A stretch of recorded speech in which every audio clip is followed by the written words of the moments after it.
How can you grow in wisdom?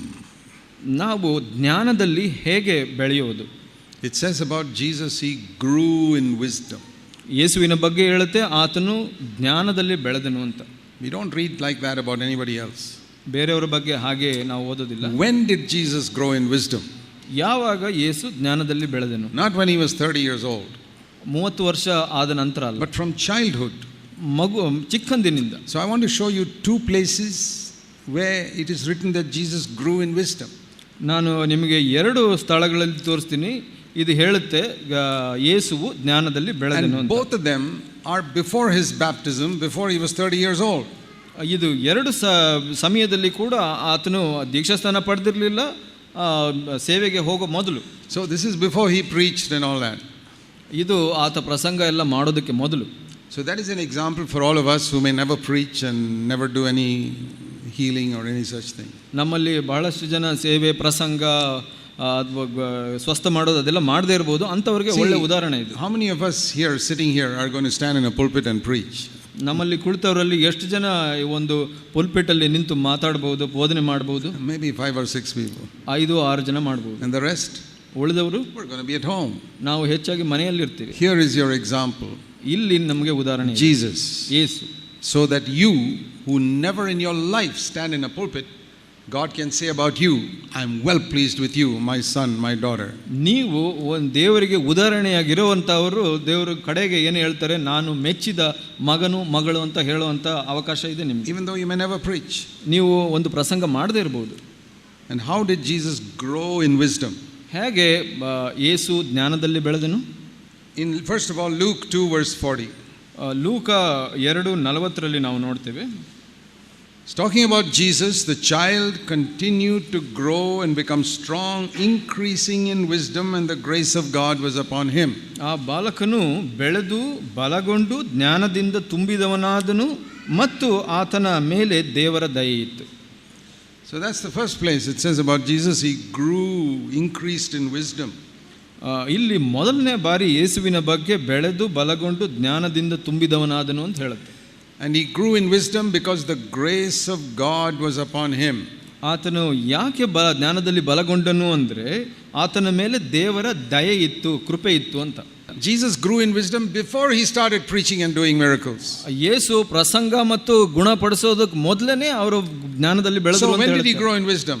ಯಾವಾಗ ನಾವು ಜ್ಞಾನದಲ್ಲಿ ಬೆಳೆದೆವು? When he was 7 years old. 7 ವರ್ಷದಲ್ಲಿ, 10 years old, 10 ವರ್ಷ ಇರುವಾಗ, 15, 18, 20, 25, 25, same age as you young people. ನೀವು ಯೌವನಸ್ಥರು ಇರುವಂತ ವಯಸ್ಸೇ. So what should you be growing in now? ನೀವು ಯಾವುದರಲ್ಲಿ ಬೆಳಿಬೇಕು? Wisdom. ಜ್ಞಾನದಲ್ಲಿ. How can you grow in wisdom?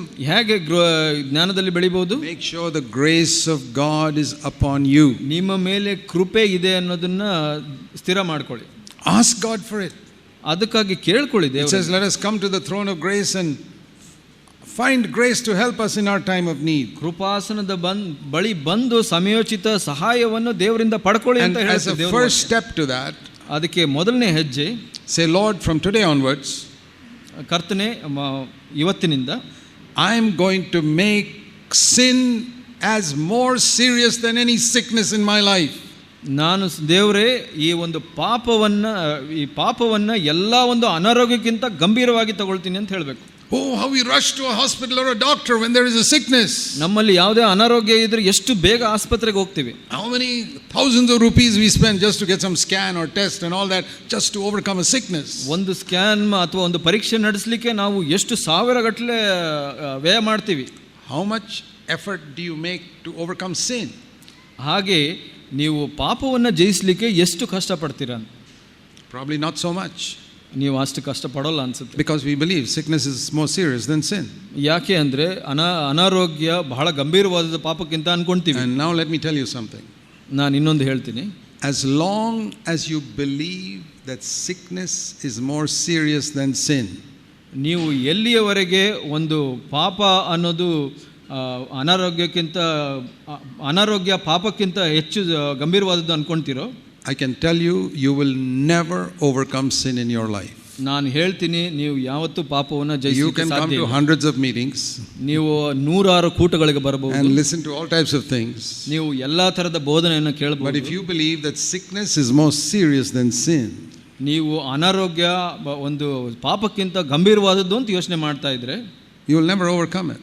ನಿಮಗೆ ಜಯ ಗಳಿಸಲಿಕ್ಕೆ Or ಸಾಧ್ಯ if you ಆಗಲ್ಲ. believe that some debt you have is more serious than sin, ನಿಮಗೆ ಇರುವಂತ ಸಾಲ ಬಹಳ ಗಂಭೀರವಾದದ್ದು ಪಾಪಕ್ಕಿಂತ ಅನ್ಕೊಂಡ್ರೆ then you won't overcome sin. ನೀವು ಪಾಪವನ್ನು ಜಯಿಸಲಿಕ್ಕೆ Let me use ಸಾಧ್ಯ an ಇಲ್ಲ. example. ಒಂದು ಉದಾಹರಣೆಯನ್ನು ನೋಡೋಣ. Supposing you got a debt of 1 lakh ನಿಮಗೆ 1,00,000 ರೂಪಾಯಿ ಸಾಲ ಇದೆ ಅನ್ಕೊಳ್ಳೋಣ. and you've also got a bad temper. ನಿಮಗೆ You get angry very quickly. ಬಹಳ ಬೇಗ ಸಿಟ್ಟುಗೊಳ್ತೀರಾ ಅಂತ ಇಟ್ಕೊಳ್ಳೋಣ. And God appears in a dream to you tonight. God appears to you in a dream tonight ಇಂದು ರಾತ್ರಿ ದೇವರು ನಿಮಗೆ ಕನಸಿನಲ್ಲಿ ಕಾಣಿಸ್ಕೊಳ್ತಾರೆ and says, ask one request, I will give you any request you want. ನೀವು ಒಂದು ವರವನ್ನು ಕೇಳಲಿ, ನಾನು ನಿಮಗೆ ಕೊಡ್ತೀನಿ ಅಂತ ಹೇಳ್ತಾರೆ ದೇವರು. What do you want? ನಿಮ್ಗೇನು ಬೇಕು? You want to clear your debt or you want to overcome anger? ನೀವು ಸಾಲ ತೀರಿಸಬೇಕಾ, ನಿನ್ನ ಸಿಟ್ಟು ಮೇಲೆ ಜಯ ಗಳಿಸಬೇಕಾ? You want me to give you 1 lakh rupees to clear your debt? ನಿನಗೆ 1,00,000 ಕೊಡಬೇಕಾ ನಿನ್ನ ಸಾಲವನ್ನು ತೀರಿಸಲಿಕ್ಕೆ? Or you want to overcome anger in your life? ನಿನ್ನ ಸಿಟ್ಟನ್ನ ಜಯಗೊಳಿಸಬೇಕಾ ನೀನು? What will you say to God? ನೀವು ಏನು ಹೇಳ್ತೀರಾ ದೇವರಿಗೆ? Or supposing you got a serious sickness in your body ನಿಮ್ಮ ಶರೀರದಲ್ಲಿ ಒಂದು ಕೆಟ್ಟ ಅನಾರೋಗ್ಯ ಇದೆ and the Lord says, what do you want? ನಿಮ್ಗೆ ಏನು ಬೇಕು? You want healing from that sickness or you want overcoming anger in your life? ರೋಗದಿಂದ ಸ್ವಸ್ಥತೆ ಬೇಕಾ, ಆದರೆ ನಿನಗೆ ಪಾಪದಿಂದ ರಕ್ಷಣೆ ಬೇಕಾ? What will you answer to God if He gives you one request that He says, I'll grant it to you tomorrow itself? ಒಂದು ವರವನ್ನು ಕೇಳು ಅಂತ ಹೇಳಿದಾಗ ನೀವು ಯಾವ ಉತ್ತರವನ್ನು ಕೊಡ್ತೀರಾ ದೇವರಿಗೆ? I know what I'll say. ನನಗೆ ಗೊತ್ತು ನಾನು ಏನು I'll ಕೇಳ್ತೀನಿ. say, Lord, I want to be free from all sin in my life. ನನ್ನ ಎಲ್ಲ ಪಾಪದಿಂದ ನಾನು ಮುಕ್ತನಾಗಬೇಕು ಸ್ವಾಮಿ ಅಂತ ಕೇಳ್ತೀನಿ. I don't care how poor I am, I don't care how many sickness I have in my body, but I want to be free from all sin in my life.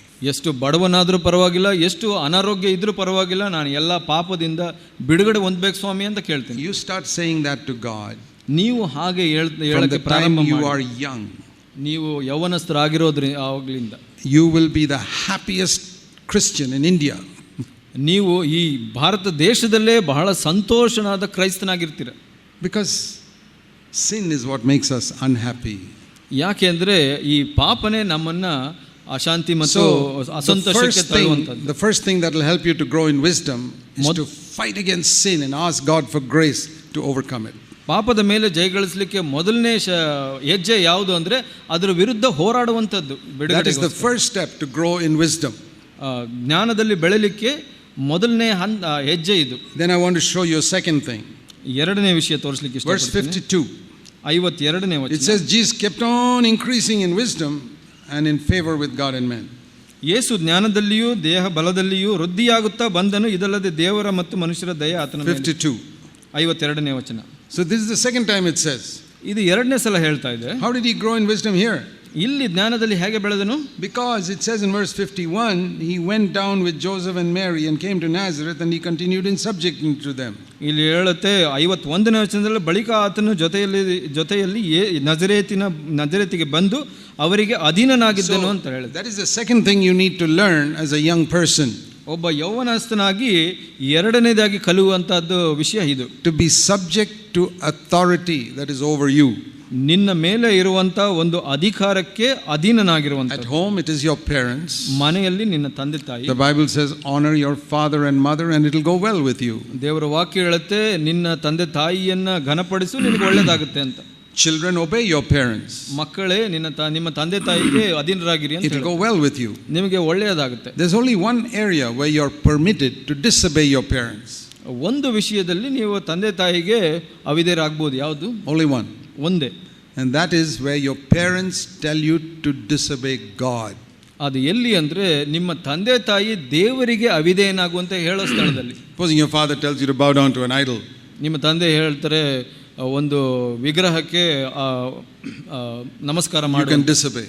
ನೀವು ಅದಕ್ಕೆ ಅವಿಧೇಯರಾಗಬಹುದು. Or do some puja to some idol.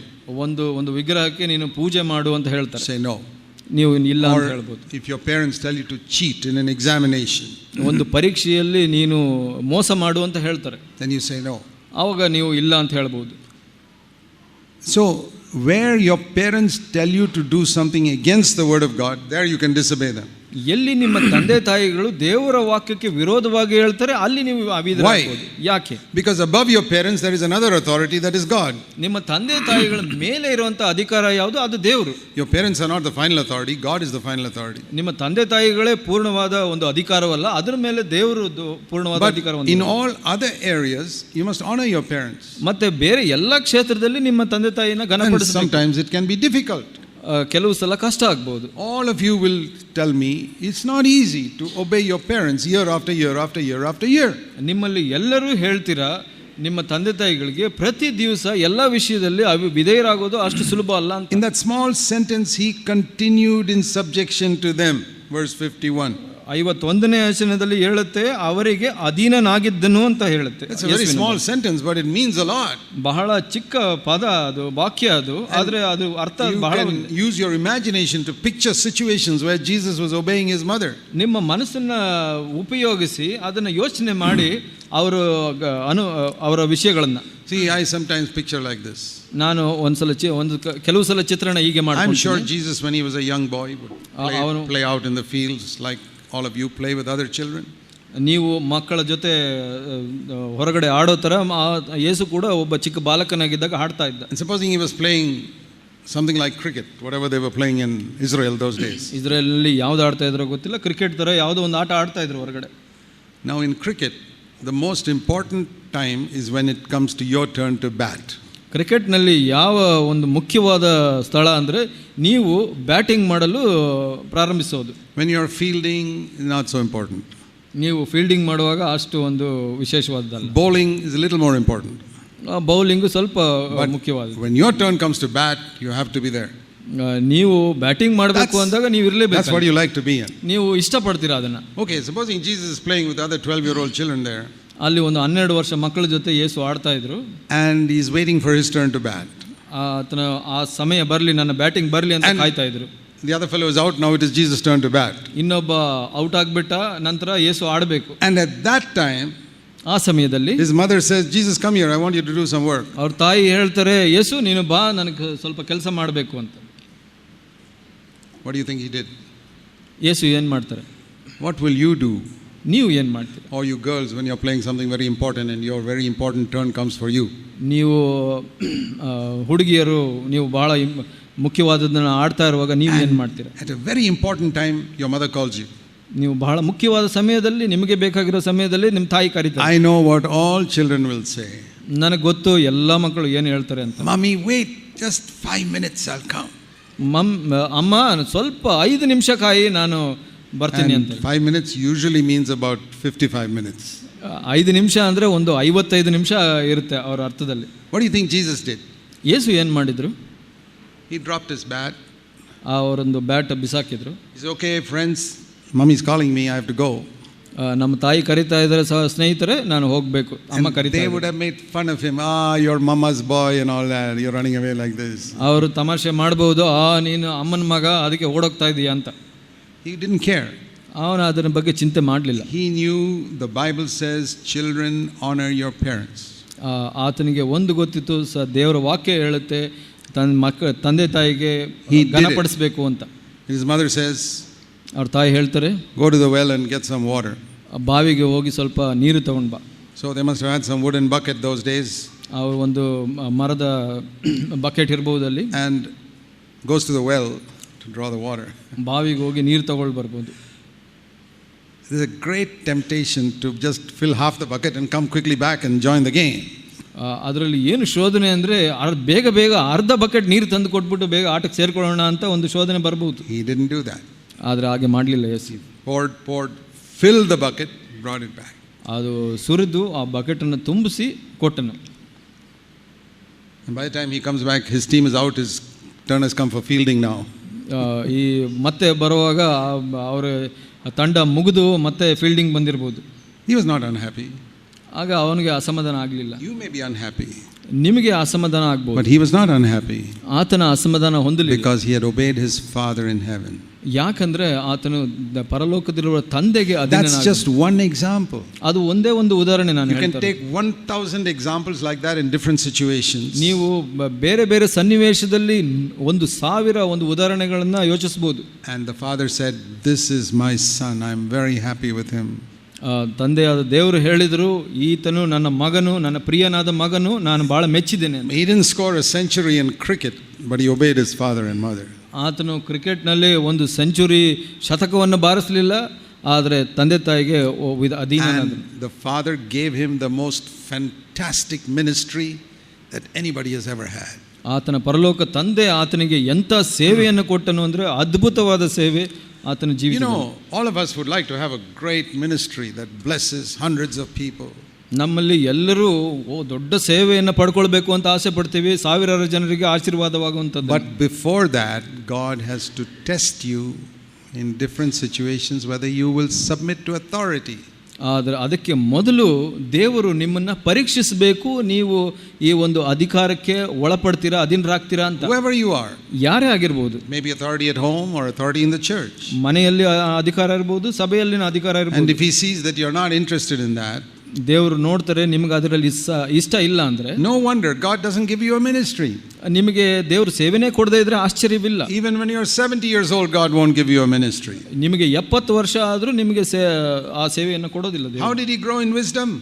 ಯೇಸು ಹೇಗೆ ಒಂದು ಜ್ಞಾನದಲ್ಲಿ ಬೆಳೆದನು? Because he submitted to authority. ಒಂದು ಅಧಿಕಾರಕ್ಕೆ ಒಳಪಟ್ಟನು. ಹಾಗೆ But you may say, my parents are not perfect. ನೀವು ಹೇಳ್ಬೋದು, ನಮ್ಮ ತಂದೆ ತಾಯಿಗಳು ಅಷ್ಟು ಪೂರ್ಣರಲ್ಲ ಅಂತ, or my elders are not perfect. ನಮ್ಮ ಹಿರಿಯರು ಕೂಡ ಅಷ್ಟು ಪೂರ್ಣರಲ್ಲ ಅಂತ ಹೇಳ್ಬೋದು. Do you think Joseph and Mary were perfect? ನೀವು ಯೋಚನೆ ಮಾಡ್ತೀರಾ ಯೇಸು ಮೇರಿ ಕೂಡ ಪೂರ್ಣರಾಗಿದ್ರು ಅಂತ? You think they were a perfect husband and wife? ಅವರು ಪೂರ್ಣರಾದ ಗಂಡ ಹೆಂಡತಿಯಾಗಿದ್ರ? You think they never made a mistake? ಅವ್ರು ಯಾವುದು ತಪ್ಪು ಮಾಡಲಿಲ್ವಾ? They were under the old covenant.